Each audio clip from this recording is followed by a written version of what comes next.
I'm just very aware that I wouldn't be here without people supporting, and so and my gratitude is very profound, but it's particularly,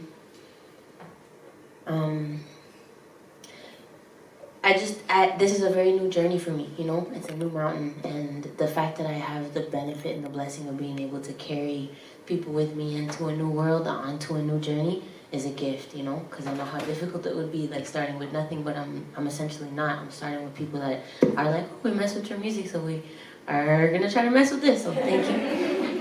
And this is Words of a Goat Princess. I'd love to, for the reading, I'd love to make it more of a collaborative kind of moment.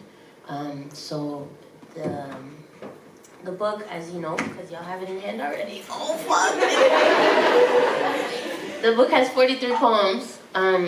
I'd love to read whatever number anyone shouts out first. 25. One more time? 25. One more time? 25. Okay, 11. Oh, man. Once. I went through your phone 20 times, but I only told you once. I knew exactly what you had done and when you had done it, but had I told you what I had found, you would have turned it all around, and you would have told me that I broke your trust again. And I would have said, I'm sorry. I'm sorry for your fuckery. Because that's what you would always do. Drug my gravity, slingshot my tears back at me, and make me apologize for your mistakes. I don't know why I used my phone to take photos of the photos I found, photos of the evidence, because I still chose to bite my tongue anyway and ignore the taste of blood and still stand by your side. Now, next to you, I feel pathetic. Until I remember one of the texts I found that felt like a gift. One of the texts I read had you getting curbed by another woman. And I laugh. And I get to soothe my ego for a split second and bask in the rejection that you suffered from another and find relief and revel in someone deeming you unworthy. But then the anesthesia wears off. And I remember that that's what you do to me. And the bubble bursts, and the tears are let loose again. Tears that blur my vision, and I don't wipe them away. And I choose to be blind, and I cry. I cry without telling you why. Just once. I remember working all night, wearing painful high-heeled shoes and double-padded push-up bras in that fertile Florida heat. I remember having to muscle a smile when men's eyes would lock onto my tits because I knew it meant that they'd probably leave the tab open. I remember begging the DJ to play my demos, and I remember getting brushed off. I remember 4 a.m. last call being a lie. I remember drunks slowly trickling out of the club at 5:30 a.m. I remember my manager telling me I would be something one day. I remember being good friends with one of the other bartenders. I had come to love her, actually. She was like a big sister. I remember her teaching me how to make Long Island iced teas with 2 bottles in each hand at a time so I could make them faster, and so I could make as much tips as her to add to our pool. I learned quickly, and the money came quicker, and soon my pile became bigger than hers. I remember counting our tips on the rooftop right before the sun would rise, while the sky was still pink. I remember turning over my silver bucket twice one night and anxiously saying, "I'm missing a bill." And she got angry at me, because she thought I was penny pinching our pool and tripping over $1. She didn't know that for a Toronto girl, "I'm missing a bill" is slang for "I'm missing $100. I remember recounting desperately to make sure I had just made a mistake. And it was just a mistake, thankfully. But she was already drunk, and attitude heavy, and naively I didn't know why. The sun made its way higher into the sky that Sunday morning. The entire staff and I walked over to the bar that was still open across the road like we always did. I remember the busboy whispering, "She's pissed at you." I remember being confused for a moment and asking her to talk.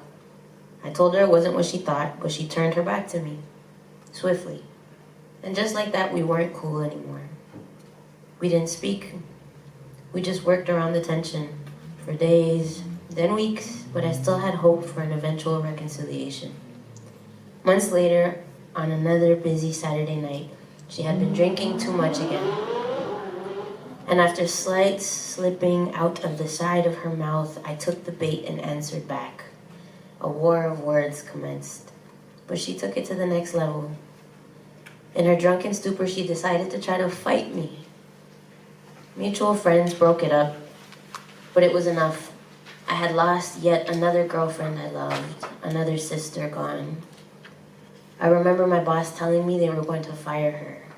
I remember asking them to fire me instead because she had a kid. He looked at me as if looking at a dog with a broken leg. I remember him saying, if the roles were reversed, she would not do that for you. I remember finally leaving that job and feeling the years speed up. I remember giving my life to music. I remember signing my first deal. I remember buying my first house. And I remember doing my first tour. I remember playing a sold-out show in Miami and having a fan wave a phone in the air and scream out, "It's Monica from Bongos." I remember looking the other way, swiftly, because I've always been allergic to late love. And forgiving can still be forgiveness without having to feign a smile.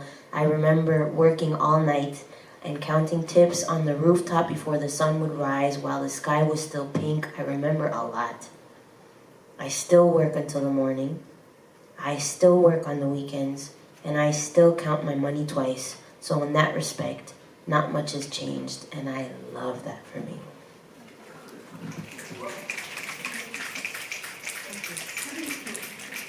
So a moment to acknowledge the talented, beyond this world illustrator brought to Solar.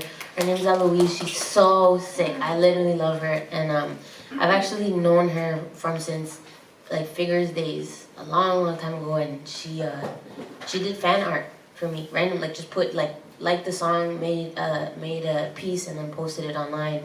And I loved it. And I followed her back and I was like, oh, you're fucking dope. And then we just stayed in touch. And then we ended up working together for my second EP. She's the one that designed all the images for Being Human in Public, like the little robot for Apple Juice, the little naked, crazy Jessie that's on the cover, all of that. And it's just been a gift to be able to continue to create with her, with a woman that I respect so fucking much, like her talent's just beyond. So she designed the cover, she also did all the illustrations, and this is one of my favorites. Great. Oh. This one is so, I mean, we can talk about it after, but it's so funny to self-assess injuries or self-assess shortcomings and then see an example of it. Because I don't think that this is healthy, but it's just where I was at, you know? Anyways. Grip my heart with fear of leaving. Make my stomach tense. Blur tears from my eyes, please, please. Because peaceful love has left me nothing but a suicide note and fucked me the most with a gentle goodbye, because only then, once it finally got fed up of waiting for me to feel, did I feel it grip. Only then did I fear I had really lost it. Only then did my senses wake. Only then did my stomach tense. Only then did it lure tears from my eyes and years from my life. So, to new love, please, if you see the faintest of future in front of us, please put the pain in front of me on a sunny day so that I may know what to cherish. Because unless it is painful, I cannot bear it. Unless I feel its nails in my skin, I am as blind to it as color is to a dog's eye. Help me be human. Help me in my sickness and make it hurt so I can feel. Please, just a tinge of lover's pain to verify it's real before love leaves me again.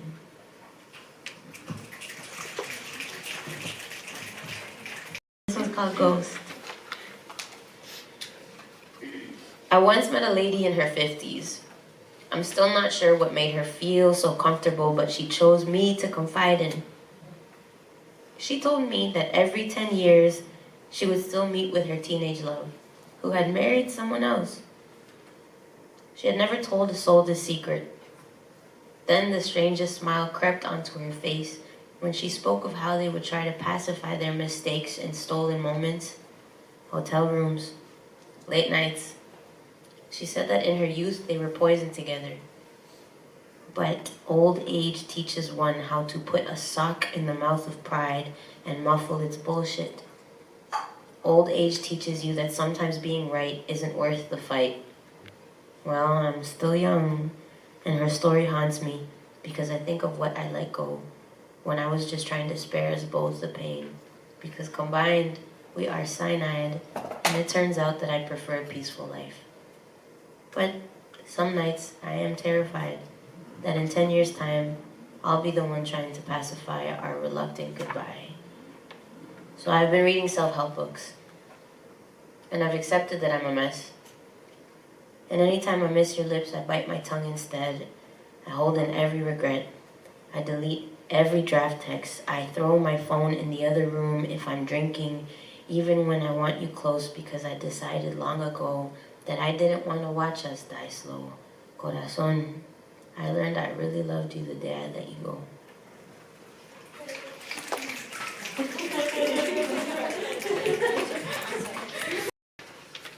Days. We used to square up in the early days, but then with time my self-worth withered, so I wouldn't argue back.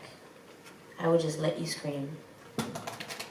And I would cry, and I would beg you to stay, and I would sit by the edge of the window 10 stories up, because at the time I would rather have died than watch you walk away. I was sick, I was broken, I hated the mirror, but I still loved you. You would wake up the next day hungover, but closer to sober, and we would try to mend it, and we'd be okay for a sweet second. The kind of second that melts in your mouth before you can actually taste it. Then the bitter cycle would start again, but I couldn't fault you, because you were just a bottle of anger and male aggression, with family trauma and shitty friends and any other possible scapegoat excuse I could muster up just to absolve you of any responsibility. It was just who you were. One day, while out without me, you came face to face with the man who had told me to kneel and open wide if I ever wanted my dreams to come to life, and dangled my future in front of me. You came face to face with my gatekeeper, and you kept it from me. Until days later, you finally let it slip, and it stumbled off your lips in passing. And then you jumped to another topic like a frog, as if it wouldn't shake me. Your train of thought continued as if nothing, as if my body wasn't on the rails. Wait, what did you do when you met him? I asked. What do you mean? You answered. I paused while my thoughts floated back in time to our early days. It was our second date, somewhere by the lake, where I had told you the details. And you had said that you wish you could have been there so you could have protected me. Yet another fallacy that I believed, because now that fate had dealt you the moment and you were face to face with a certified enemy, you did nothing. What did you do when you met him? I asked again. Nothing, you answered. I thought to myself in that moment, he can scream bloody murder at me. He can put on a violent show and hurl curses at me. He can bring his fists to the walls with fury in my name and scream his anger at me, but not for me. You were never for me.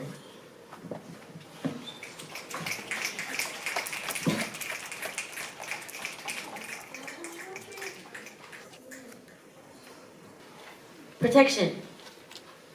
We should start using protection. I looked at you puzzled. Think of your career, you said.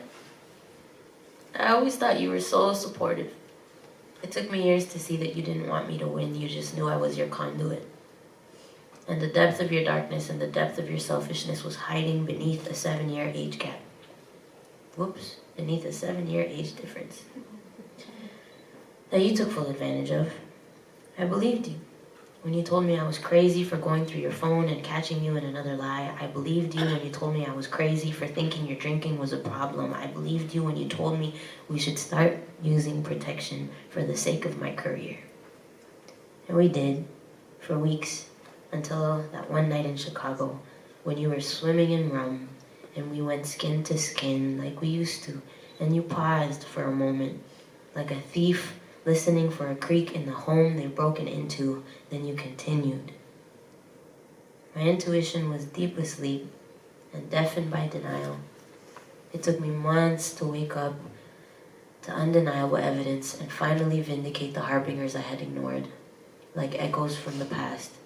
We should start using protection hit my ears like the glow of red walking into the room before the devil does to offer his fruits, and I was so starved for love that I didn't notice the mold.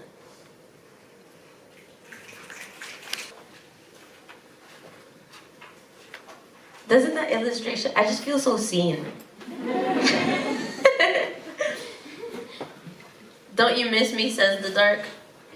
Thought we were friends, says my art. Who was there for you when you couldn't eat, when you couldn't sleep, when love wouldn't let your heart beat? Who gave it music? It was me. It was me.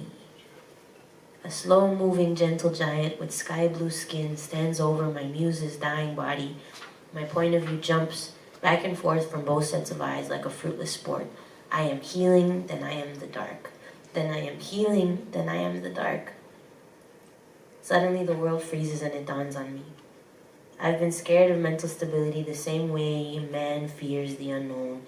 And I've been drunk dancing with mental fragility who's gripping me close and whispering that it wants to take me home again so it can bend me over like it always has, so it can watch me paint after we've done the deed, because my colors always look so much more vibrant after I've been fucked.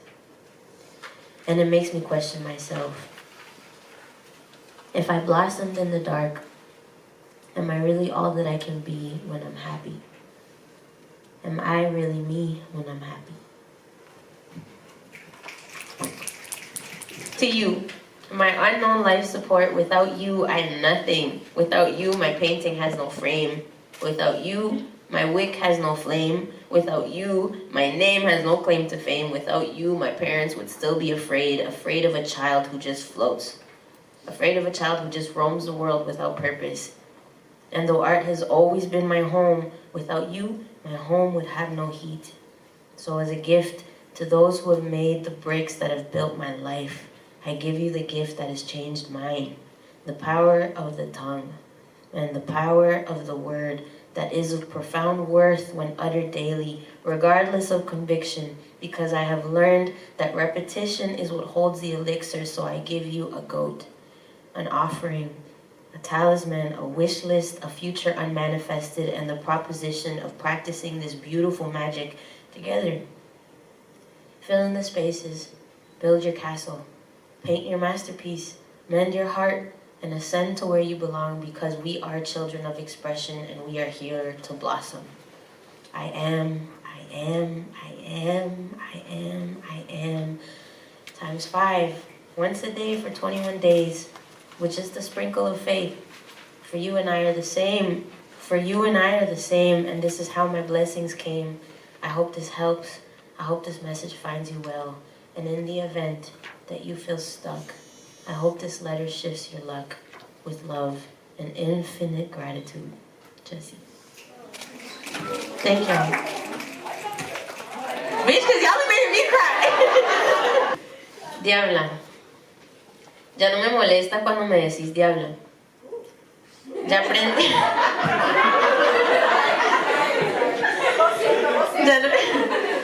Ya no me molesta cuando me decís diabla. Ya aprendí a reírme y abrazar esos prejuicios. Está bien, dígame diabla. Pero lo que no sabes es que a mí me lucen mis cuernos como si fueran una corona.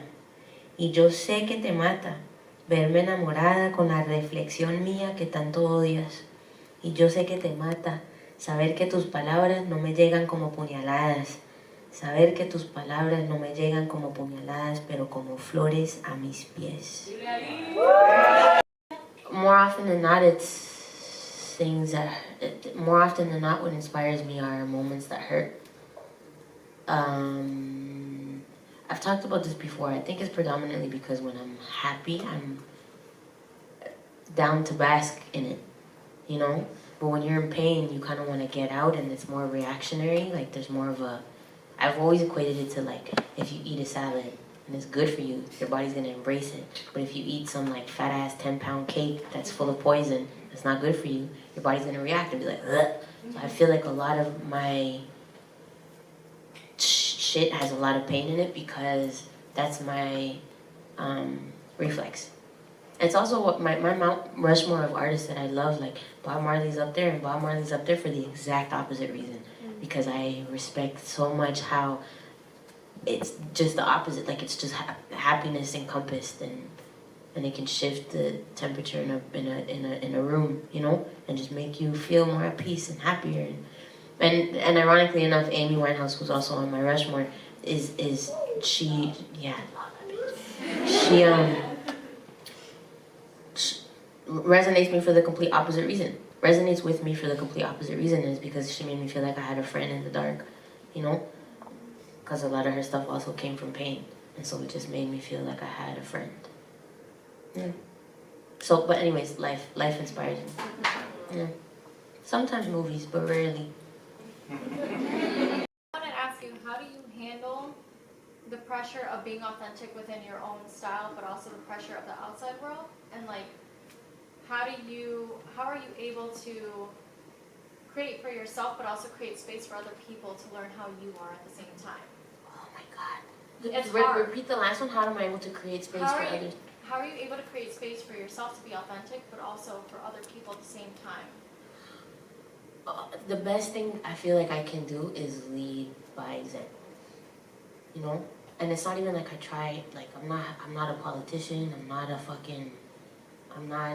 some, what do they call them? When people are like, your kids are looking up to... Role models? Yeah. I'm just me. I'm just an artist, you know? So I'm just talking about my life. The byproduct of it, the byproduct of being able to connect with people, the byproduct of being able to have some people feel seen, the byproduct of being able to live off my art, the byproduct of being able to watch my friends, like, be able to build this with, like, it's really beautiful.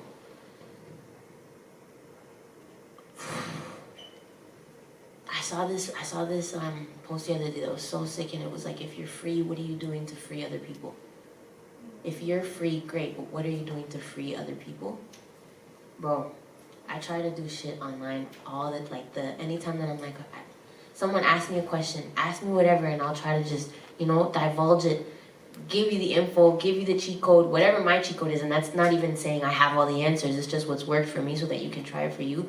But I try my best to always tell everybody, anytime anyone asks me for advice when it comes to career, at least, fail faster, like, don't be scared, because time is going to pass you by anyway. Time is going to pass you by anyway, and the best thing you can do for yourself is fail, because it's an opportunity for you to be like, okay, this one didn't work, and you just try again. Fuck up again? No problem. This one didn't work? Try again. The difference between people who succeed and people who don't is just being able to maintain a certain level of enthusiasm after a loss. Like, it ain't shit, because a loss after a loss after a loss just means you're closer to that one yes, that one W, that one day where everything shifts, the tipping point. If I'm sure y'all like to read, considering y'all are here, but there's a book called Tipping Point by Malcolm Gladwell that's a really, really, really good read, and it just helps. And that's just me talking about career, but I'm working on myself as a person, and so suspending career, but just talking about like inner peace, I also try to put people onto the things that have shifted me.